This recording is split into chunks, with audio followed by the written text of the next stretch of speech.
आप पिछली बार विपक्ष में थे, आपने फेमसली ये लाइंस कही थी कि मेरा पानी उतरता देख मेरे किनारे पर घर मत बसा लेना, मैं समंदर हूं, लौट के वापस आऊंगा।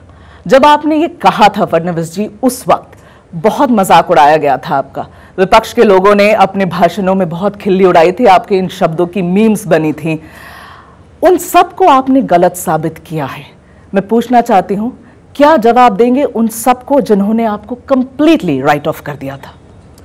देखिए, मैं तो उनका आभार व्यक्त करता हूं, क्योंकि जिस प्रकार से उन्होंने मुझे टारगेट किया, महाराष्ट्र की जनता को भी ये पसंद नहीं आया। और दूसरा, लगातार जब वो मुझे पर्सनली टारगेट करते रहे, मेरे परिवार को टारगेट करते रहे, मेरी पार्टी को टारगेट करते रहे, तो इससे मुझे एक बहुत आत्मिक बल मिला कि मुझे लड़ना है, एक लड़ने की ताकत मुझे मिली। और मैंने वो लड़ाई लड़ी और बहुत संयम के साथ लड़ी। मैंने कभी भी पलटवार इस प्रकार से नहीं किया कि जो उनके स्तर का पलटवार हो।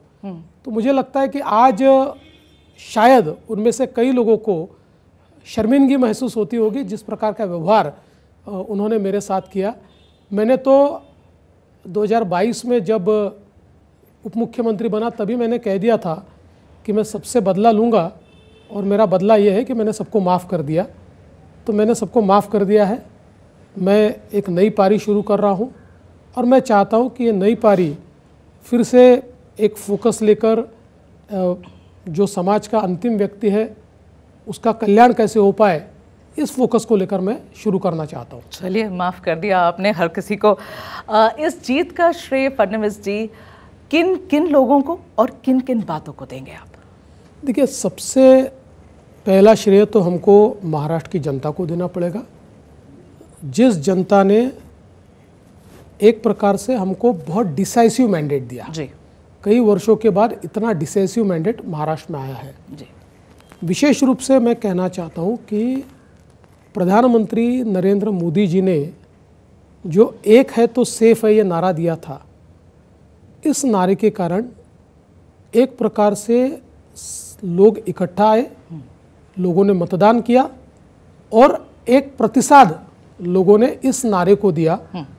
साथ साथ 2.5 वर्षों में हमारी सरकार ने जो काम किया था, हमारी जो लाडली बहन योजना जैसी योजनाएं थी जिसने महिलाओं में एक सकारात्मकता पैदा की, किसानों के लिए हमने योजना की, युवाओं के लिए की, हमारी बच्चियों के लिए हमने फ्री एजुकेशन की योजना लाई। तो मुझे लगता है कहीं ना कहीं इन योजनाओं का भी फायदा हमको हुआ, और एक प्रकार की प्रो इनकम्बेंसी महाराष्ट्र में हम लोग तैयार कर पाए। तो मुझे लगता है कि महाराष्ट्र की जनता ने फिर एक बार मोदी जी के ऊपर अपना विश्वास दिखाया, ऐसा मैं कहूँगा। 2014 में जनादेश मिला आपको, 2019 में जनादेश मिला, 2024 में जनादेश मिला। मुख्यमंत्री पहली बार बने, दूसरी बार बने और फिर बन ना सके, और इस बार फिर आप मुख्यमंत्री बने हैं। ये पिछले 10 सालों को कैसे देखते हैं फडणवीस जी? रोलर कोस्टर राइड जिसको कहते हैं, ऐसी राइड हमारी रही है। लेकिन मैं ऐसा कहता हूँ कि भारतीय जनता पार्टी में हमको ये सिखाया जाता है कि जब आप चुनाव जीतते हैं तो वो टीम वर्क होता है, और जब आप चुनाव हारते हैं तो एक सीख होती है। तो मुझे ऐसा लगता है कि एक सीख इन सारे दिनों में मुझे मिली है।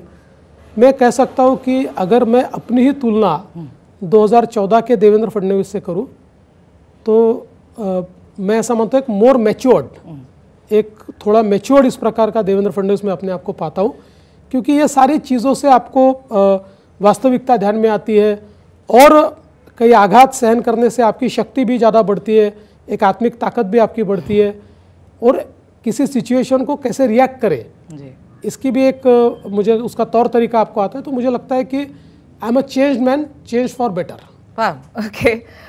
तो फडणवीस जी, हिंदुत्व के एजेंडे को आपने खूब आगे बढ़ाया, उसे आगे बढ़ाना आपको काम आ गया। ज़बरदस्त पोलराइजेशन हुई और आपकी जीत ऐसी हुई, इतनी सीट मिली जिसकी आपको उम्मीद नहीं थी। ये बात आप मानेंगे? देखिए, मैं 100% ये मानता हूँ कि पोलराइजेशन करिए आप, हिंदुत्व का असर रहा है जी। और ये पोलराइजेशन नहीं है, ये काउंटर पोलराइजेशन है। This not polarization, it's a counter polarization. जिस प्रकार से महाविकास आघाड़ी ने सज्जाद नोमानी जी जैसे लोगों के साथ एग्रीमेंट किया और एग्रीमेंट में इस प्रकार की बातें भी मानने की कि महाराष्ट्र में 2012 से लेकर 2024 तक जो दंगे हुए उन दंगों में जिन मुस्लिम आरोपियों को आरोपी बनाया गया है उनको छोड़ दिया जाएगा। कई ऐसी बातें थी, 17 मांगे थी। मुझे ऐसा लगता है कि जब इन मांगों को महाविकास आघाड़ी ने माना और दूसरा लोगों ने ये देखा कि लोकसभा के चुनाव में जी केवल एक एजेंडा था, बीजेपी हराओ मोदी जी हराओ, और उस पर जिस प्रकार का वोटिंग हुआ उससे निश्चित रूप से राज्य के लोगों को ये ध्यान में आया कि हम वोट नहीं करते हैं, इसका खामियाजा भुगतना पड़ता है। तो लोगों ने 5-5.5% वोट बढ़ा। ये मुझे ऐसा लगता है कि पिछले 3-4-5 दशकों का सबसे ज़्यादा वोटिंग हुआ है जी। तो ये वोटिंग निश्चित रूप से हुआ। इसको पोलराइजेशन नहीं कहा जा सकता, ये काउंटर पोलराइजेशन था। जब आप किसी को दबाते हो तो और ताकत से वो उभरता है। उस प्रकार से जो महाराष्ट्र का या देश का हिंदू समाज था उसको जिस प्रकार से दबाने की कोशिश या जिस प्रकार से उसको हतोत्साहित करने की कोशिश ये कांग्रेस ने और उनके नुमाइंदों ने की और लोकसभा में जब लोगों के ध्यान में आया तो निश्चित रूप से लोगों ने एक प्रकार से उसकी रिएक्शन दी है। तो ये हिंदू समाज का काउंटर रिएक्शन है। देखिए, केवल किसी भी चुनाव का आकलन करते हुए आप एक चीज़ के ऊपर चुनाव नहीं होता है जी। हम लोगों ने एक प्रो इनकम्बेंसी भी क्रिएट की थी। हमारी जो स्कीम्स है उन स्कीम्स ने, हमारे विकास के कार्यों ने लोगों के मन में ये गति से काम करने वाली सरकार है, ये लोग काम करना चाहते हैं, इस प्रकार का नैरेटिव तैयार किया था। मुझे लगता है ये सारी चीज़ें एक साथ आई और इसके कारण एक लैंडस्लाइड विक्ट्री मिली। ओके।